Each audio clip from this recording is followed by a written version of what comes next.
In this episode, it's race day at the GoPro Ironman World Championship, and Hines Ward and the Become One team are ready to take their best shot at becoming an Ironman. From the clear waters of Kailua Bay to the scorching lava fields and searing winds of the Big Island, you'll get a front row seat to the toughest day in Hines Ward's athletic career. How deep will Hines have to dig to go 140.6 miles in a single day? You'll see it all here. It's Ironman World Championship Day on Become One.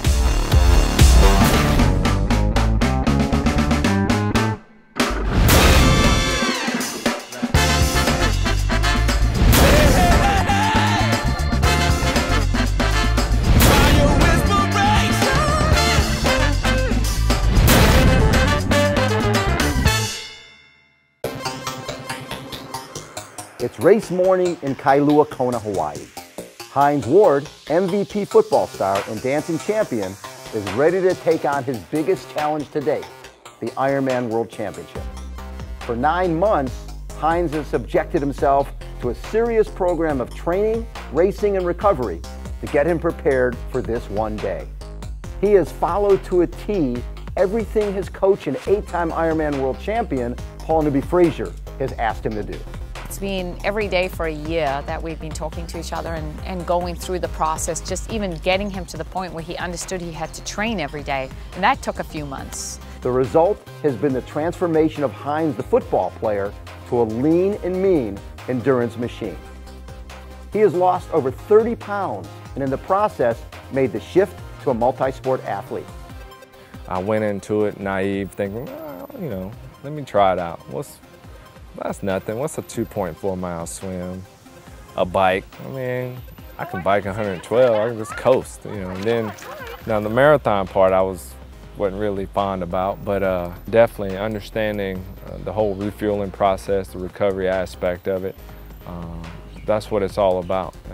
Without chocolate milk and understanding the recovery process, there's no way that I could go out and push myself to the max each and every day and coming back and responding the way I did. In February 2013, Hines joined 3 other everyday athletes who have each won a spot on his Become One team, it becoming a finisher at the Ironman World Championship. Chris-Ann Dalton, a mother of 2, Josh Kalb, a medical student, and Eric McElvaney, a Marine and lower leg amputee. They joined Hines to form the Become One team, sponsored by Refuel Got Chocolate Milk.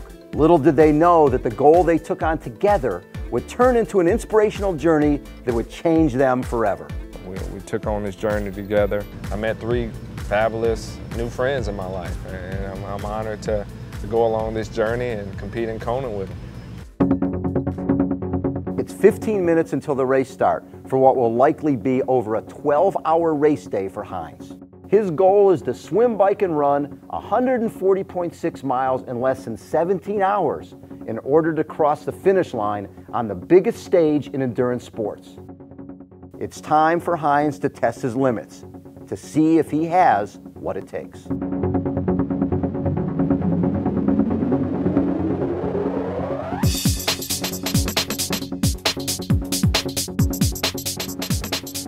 The 2.4 mile swim this morning will take the Ironman hopefuls on an out and back swim course that will return them to the pier. Swimmers get 2 hours and 20 minutes to complete the course. The swim, I love the swim. Then one guy grabbed my leg, I turned around, I kicked him and I kept swimming. Then I grabbed one leg and I threw him out the way. I was just like, this is some fun stuff. Brought me back to the gridiron days. As pros and top age groupers exit the water, Coach Paul awaits anxiously for the Become One team to arrive. First out is Josh, followed by Eric.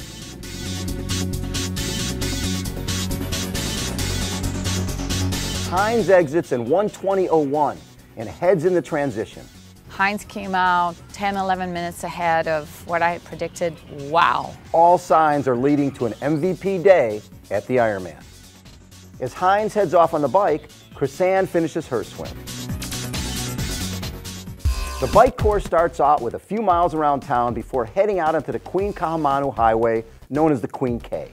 The cyclists will ride in the Queen K to the city of Kauai before beginning a long climb to the coastal town of Hawaii, which serves as the bike turnaround point. The course is a tough one because of the heat, the undulating terrain, the unpredictable winds, and the sensory deprivation that comes along with the black and barren lava fields that surround the bike course. We catch up with Hines as he flies down the Queen K Highway about 15 miles into the ride.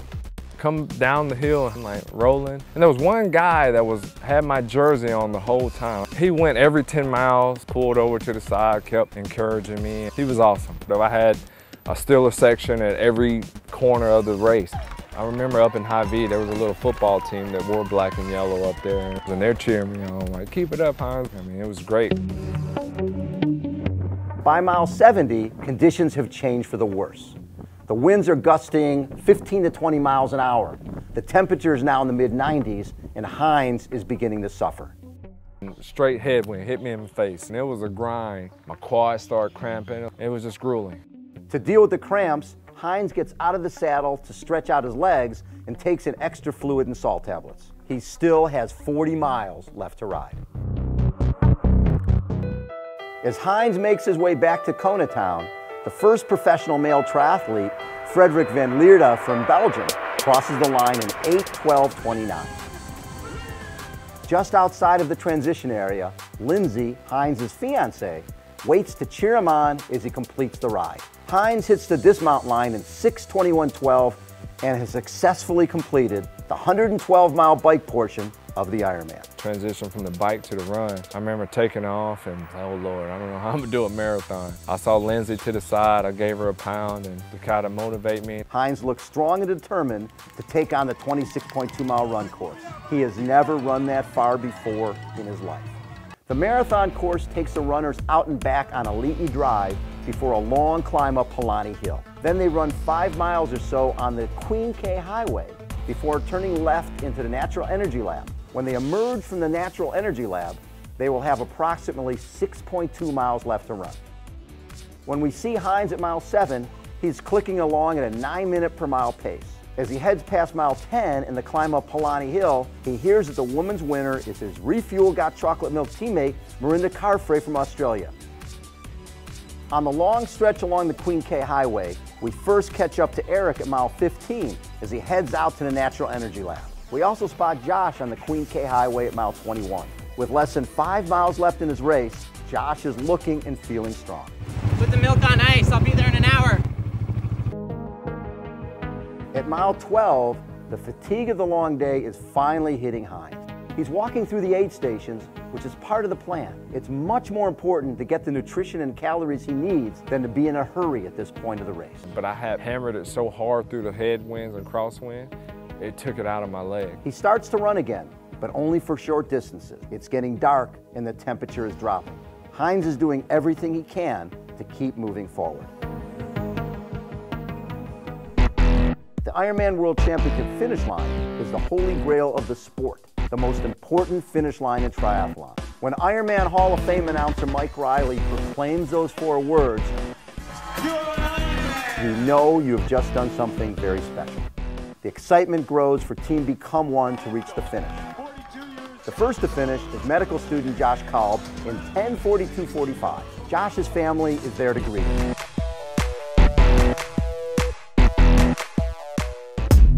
Back on the course, the sun has set. Hines reaches the entrance to the Natural Energy Lab. Hines is suffering and continues to battle leg cramps as well as stomach issues. My legs were shot at this time. Double cramping, my back was tight, I was bleeding, so I didn't know if I could do it.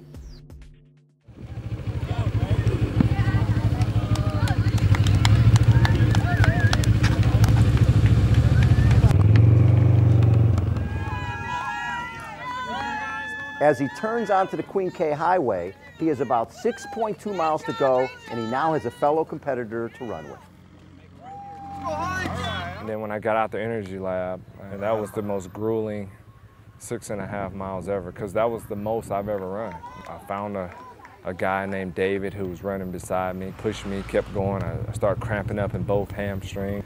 There was a point I looked up in the sky, I was like, Lord, I didn't know how I was gonna make it. Next to finish is retired Marine and challenged athlete Eric McElvaney. He crosses the line in 11:54.19.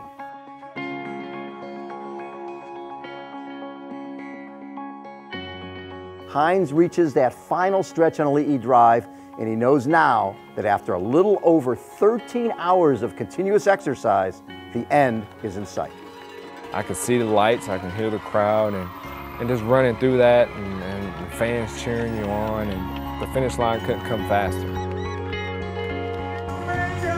Hines Ward! Here he is! Hines Ward, you are an Ironman! And hearing Mike say that, man, I couldn't have been more happier. Huge smile on my face, and now that's going to stick with me for the rest of my life.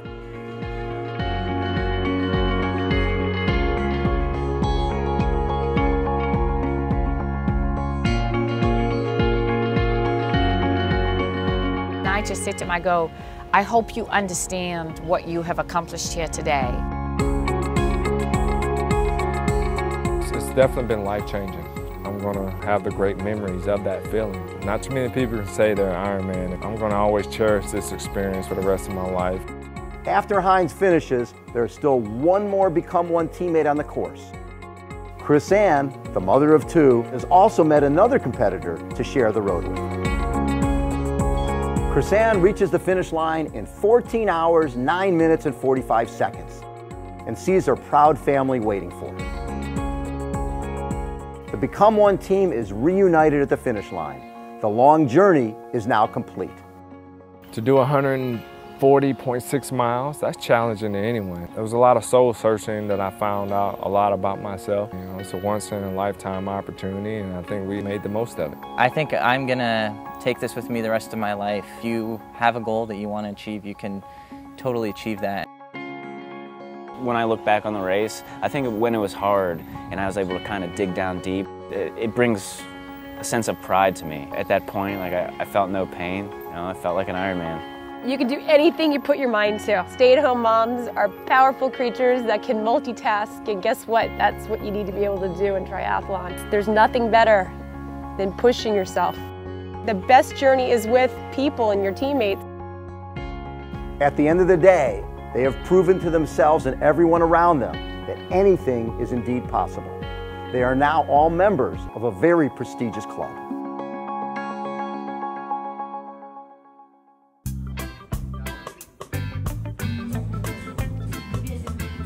Back when I watched the video last year, I didn't understand why everybody was so emotional, why everybody was crying when they crossed that finish line, but I get it now because I put my body through hell just so I can make that, cross that finish line. And I got emotional because, like I said, it was bittersweet. From when I just met Paula to crossing that finish line in Ironman and hearing Mike Riley say, Hines Ward, you're an Ironman, and then having the crowd there and, you know, my closest family and friends. And when I get my tattoo, that tattoo, all the people and all Become One got chocolate milk.